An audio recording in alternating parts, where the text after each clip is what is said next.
정치인들은 본격적인 이제 시즌이 돌아왔기 때문에 무지하게 바쁩니다. 우리 낙선 거사들은 일정이 어떠십니까? 바쁘십니까? 이 방송 바로 직전에 지금 박지원 네. 의원님을 뵀는데 네.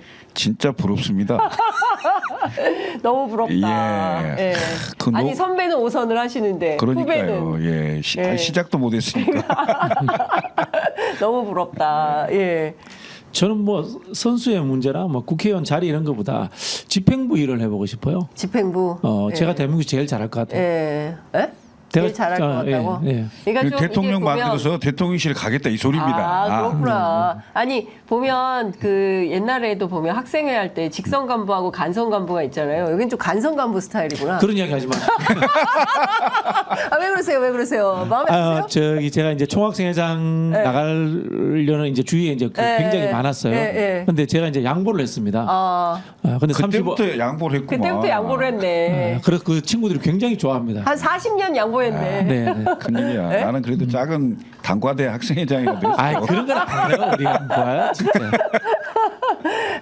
그러니까요. 하여간 어제 근데 본회의장 들어가지도 않고 국민의힘은 바깥에서 샤우팅하고 민주당 비판하고 거기 계신 분들도 들어가고 싶으셨겠죠. 아니 근데 누가 야당이고 누가 여당이야 도대체. 근데 집회를 굉장히 세게 격하게 하시더라고요. 저는 국민의힘 집회 굉장히 세졌어요. 과거보다. 새누리당 때보다는 한 몇 배 세진 것 같아요. 발언의 수위가. 그런데 이게 잘못돼도 한참 잘못됐죠. 많이 잘못됐죠. 그러니까 어찌됐건 집권 여당은 국정 운영에 무한 책임을 갖고 있는 정당이고 세력입니다. 그래서 국회에서 소수 정당이긴 하지만 여당이 보이콧을 하는 이런 황당한 일을 저는 국회 한 30년 있었는데요. 그렇게 본 일이 별로 없습니다. 그러니까 야당이 보이콧하고 대체로 그렇죠. 여당은 들어가는 건데. 그리고 여당은 뭔가를 하려고 하잖아요. 대통령이 국정 운영을 하면서 국회에서 법을 만들고 국회에서 뭔가 예산을 통과시켜서 대통령이 어떤 국정 철학에 맞게 뭔가 일을 하기 위해서는 야당의 협조를 얻어야 되는 겁니다. 그런데 야당은 국회를 하자 그러고 여당은 안 하는 이런 희한한 풍경을 지금 보고 있는 거죠. 사실은. 어떠셨어요? 어제 밤늦게까지 이어졌거든요. 다 끝나니까 11시가 넘었더라고요. 윤석열 대통령이 지켜보고 있다. 해외에 나가면 시간이 더 많습니다. 투르크메니스탄에서도 지켜보고 있어요? 네네네. 진짜. 투르크메니스탄?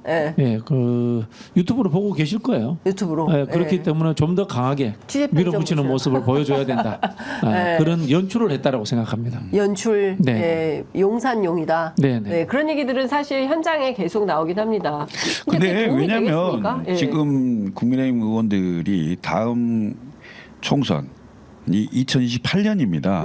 그리고 다음 대선이 2027년이고요. 다음 지방선거가 2026년인데 다음 총선 때 윤석열 대통령이 공천에 영향을 전혀 미치지 못하는 상황일 수 있습니다. 실제 이번 선거의 본선에서도 국민의힘의 당선자 대부분은 윤석열 대통령을 찍은 사진을 안 썼을 거예요. 안 쓴 사람은 당선이 됐고 쓴 사람은 낙선됐을 겁니다. 아마. 그런 상황인데 굳이 대통령의 눈치와 대통령의 눈에 들기 위해서 정치 행위를 그렇게 해야 되는 건지 대단히 의문입니다. 그리고 국민을 보고 정치를 하지 않으면 그 정치는 농론할 수 없습니다. 한 번, 두 번 할 수 있겠죠. 반짝. 그렇지만 정치라는 게 결국 국민을 상대로 뭔가 본인의 정치 철학이 있을 거 아니에요. 그것을 구현하고 실현시키는 과정인데 저런 식으로 용산만 바라보는 그런 정치 국민들이 언제까지 용납하겠어요. 제 뇌피셜입니다만 두 가지 이유가 있다고 봅니다. 첫 번째는 탄핵만은 안 된다. 보수 정당들의 탄핵 트라우마가 있더라고요. 아무리 엉터리 대통령이라도 대통령이 탄핵되면은 우리 모두가 공멸한다라는 공멸의식, 이 위기의식 때문인 것 같고요. 두 번째는 최근에 검찰 인사가 있었잖아요. 검찰을 다시 윤석열 대통령이 장악했기 때문에 사정기관을 갖고 있으면은 정치인들은 늘 자유롭지 못하다. 라는 하나의 이 두려움 이런 것들이 저는 동시에 작용했다라고 생각합니다. 그러니까요. 사실 지금 뭐 다 떠나서 22대 전반기 국회가 개원을 했는데 처음부터 이제 반쪽짜리로 출발을 하고 지금 전반적으로 국회 보이콧 얘기가 오늘 논의가 된다는 건데요.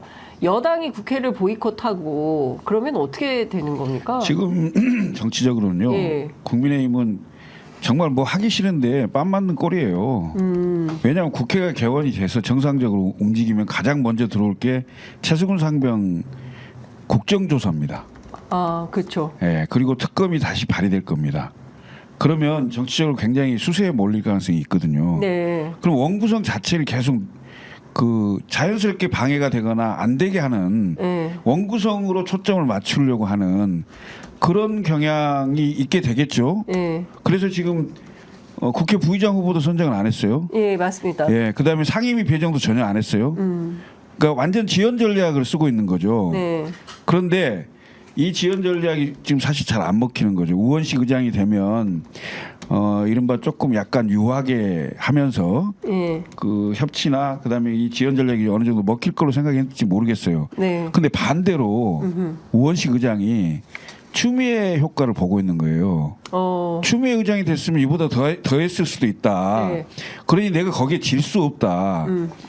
예? 예. 그런 게 작동했을 가능성이 커요. 예. 그래서 우원식 의장이 예를 들면 우원식 의장 되고 나서 민주당 내에서 당원들 20%를 반영하자 의장 선거에도 네네. 그런 얘기가 나왔을 정도이기 때문에 최고위 통과됐습니다 어제. 의식하지 않을 수 없는 예. 우원식 의장도 예. 나도 강당 있게 쭉쭉 밀어붙일 수 있어. 나 보이지? 의장 선거도 했고 상임위원장도 뽑고 예. 야당 최초라고 하는데 원래 이 제도라는 게 13대 국회부터 시작됐어요. 네. 상임위원장을 나눠 먹는 게 여야가 나눠 먹는 게 네. 12대까지는 집권여당 다수당이 전체를 다 먹었어요. 하나도 안 줬어요. 네. 그런데 최초로 여소야대가 되면서 13대부터 의석비에 따른 상임위원장 배분을 하기 시작한 겁니다. 어찌 보면 미국은 지금도 한 석이라도 많으면 그 정당이 그렇죠. 전체 다 그렇죠. 국회 상임위. 의석을 먹는 네. 겁니다. 네. 예. 미국은 그렇게 하고 있죠. 사실 뭐 그렇게 한다고 해서 특별히 나쁠 건 없어요. 네. 지난 21대 한번 했잖아요. 네. 그때는 이제 집권당 때예요. 민주당 집권당이 민주당이 다수당이 돼서 대통령과 국회를 완전히 장악하는 구도가 돼서 독식했고 독재라는 느낌. 네. 그런 것 때문에 결국 역풍이 일부 있었다고 생각해요. 대선 때.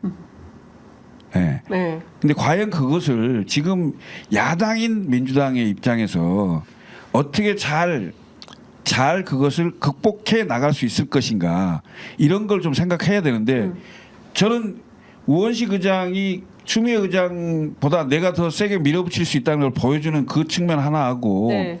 그다음에 거기에 민주당 지도부가 강경 인사들 끼워 넣어 갖고 완전히 그냥 민주당 판으로 만드는 것이 네. 혹시 승리감이 도취되는 건 아닌지 이런 생각도 들어요. 내가 봤을 때는 위험한 수순일 수 있다라는 생각도 들어요. 어떻게 보세요? 그렇지는 않고요. 네. 제가 들은 바로는 이제 이른바 전쟁터가 될 만한 상임위 위원장을 지금 되신 분들이 꼭 하고 싶어 하진 않았다라고 그렇게 저는 알고 있습니다. 저 오늘 아침 라디오에 정청래 의원이 법사위원장을 하고 싶었다. 법사위 내가 안 해봤기 때문에 꼭 하려고 했었다. 아니 이중적인 표현이죠. 이중적인 표현인 게 네. 한편으로는 전쟁터가 되고 예. 그다음에 본인이 전문성도 없는데 예. 그렇게 하고 싶겠습니까? 한편으로 생각하면은 여기서 역사적 격변이 일어날 수도 있는데 네. 그 현장에서 내가 주인공이 되고 싶다라는 욕망이 있을 수도 있고요. 정치는 다 이중적이거든요. 네. 사람도 마찬가지지 않습니까? 제가 말씀드린 역사적 격변기라고 하는 이야기는 지금은 영화 넘버 3로 이야기하면은 잿더리가 필요한 시기입니다. 한석규 같은 유한 인물이 아니라. 네. 왜 윤석열 정부가 국정 자체를 안 합니다. 네. 그리고 국민들의 들끓는 여론이 아마 뭐 여론조사 회사에서 이제 탄핵 이야기 한번 넣어서 여론조사 돌려볼 겁니다. 최소 55% 나온다고 봅니다. 그런 격변이 있는 자리에서 법사위라든가 운영의 자리를 민주당이 행정부를 심판하는 국회의 네. 책임자로서 가지고 있어야 됩니다. 실제로 여론조사 한번 돌려볼 필요는 있을 것 같아요. 왜냐하면 지금 다들 지지난주 21% 최저치를 찍었고 지난주 여론조사 없었지만 리얼미터 조사에서 횡보하는데 9주 연속 30%대고 대통령 탄핵이 필요하냐 안 필요하냐 한번 돌려볼 필요가 있지 않을까라는 생각이 좀 들고 박근혜 대통령 탄핵 직전에 네. 그러니까 2016년 10월 셋째 주 예. 여론조사에 보면 부정평가 54, 긍정평가 25. 25. 예. 넷째 주. 네. 부정평가 74, 긍정평가 17.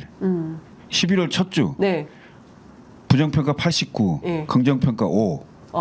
이 3주 만에 그러고 나서 12월 9일이네. 예. 예. 이 3주 만에 급격히 떨어지거든요. 예. 그러니까 오죽하면 서기를 던졌겠습니까?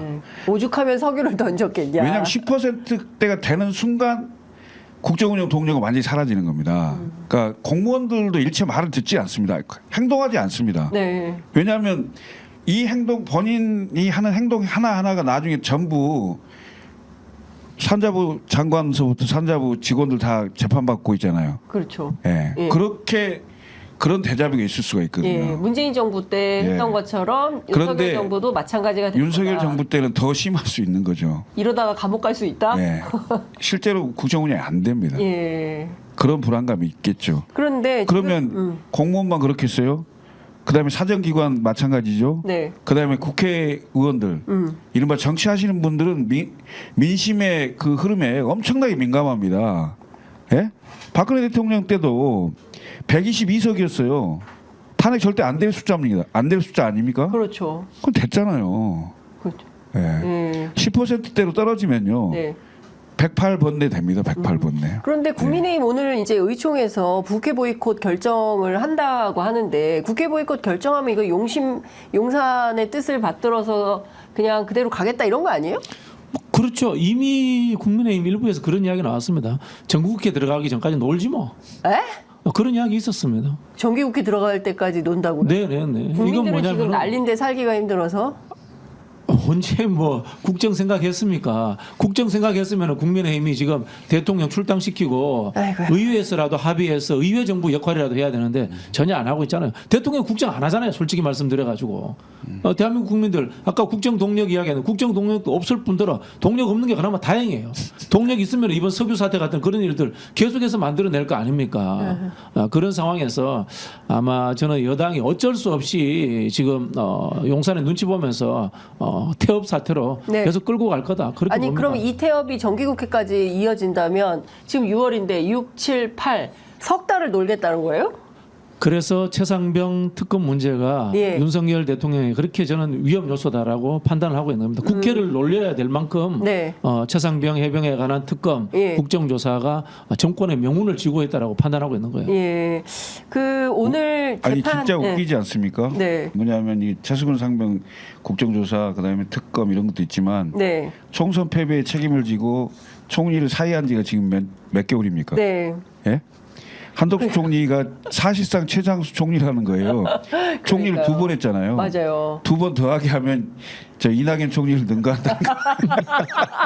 아, 이낙연 총리 임기를 능가하는 총리가 네, 그래서 한덕수 총리다. 예, 최장수 총리가 됐다는 거예요.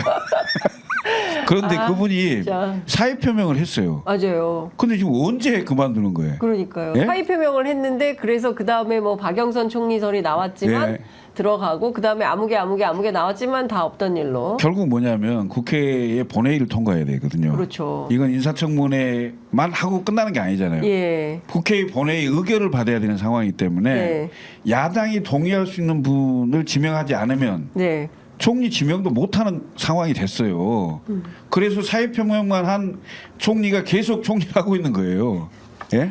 그러니까 이게 지금 정상적인 국가 운영이라고 보기는 그렇죠. 어렵고 오죽하면 석유를 터뜨렸겠냐라고 말씀하셨는데 그것도 사흘천하예요. 맞습니다. 싹 다 검증 들어가니까 사흘 만에 이게 뭐 말도 안 된다 해서 주가 다 정상화됐고 뭐 이런 건데 앞서 말씀하신 대로 최상병 특검법이 굉장히 중요하다라고 하셨는데 저희 지금 프로그램 진행하는 동시에 오전 10시에 박정훈 단장 재판 네. 군사재판이 있는데 이 현장에 추미애 의원과 이준석 의원이 지금 그 현장에 가서 기자회견을 하고 있습니다. 뭐 군인권센터 등이 함께 갔는데요.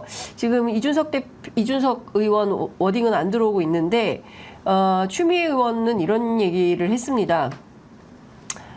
윤석열 대통령이 되고 나서 나라를 초토화시키겠다는 불길한 예감이 든다.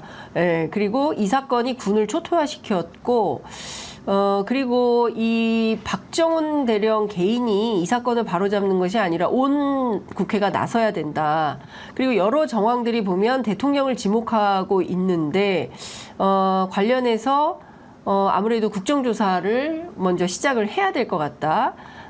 그리고 박대령에 대한 신의를 지키고 그리고 최상병의 억울한 죽음을 밝히겠다. 뭐 이런 얘기를 했습니다.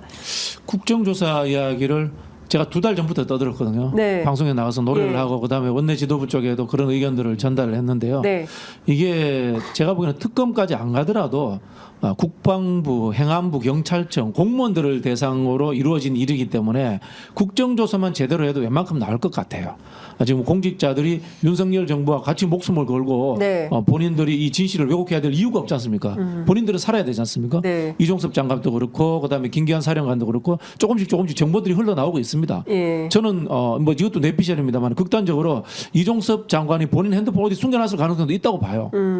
그런 부분에서 저는 국회에서 국정조사를 열고 공무원들을 불러서 진실을 말하도록 다그친다. 네. 그러면은 저는 진실을 이야기하는 제보자들이 충분히 나올 가능성이 있다라고 봅니다. 그렇기 때문에 특검뿐만이 아니라 국정조사도 막기 위해서 차라리 국회 파행이 낫다라고 네. 판단했을 수 있다는 겁니다. 차라리 국회를 파행시켜서라도 이 최상병 네. 특검법을 막으라는 뭔가 원대한 기획이 네네네.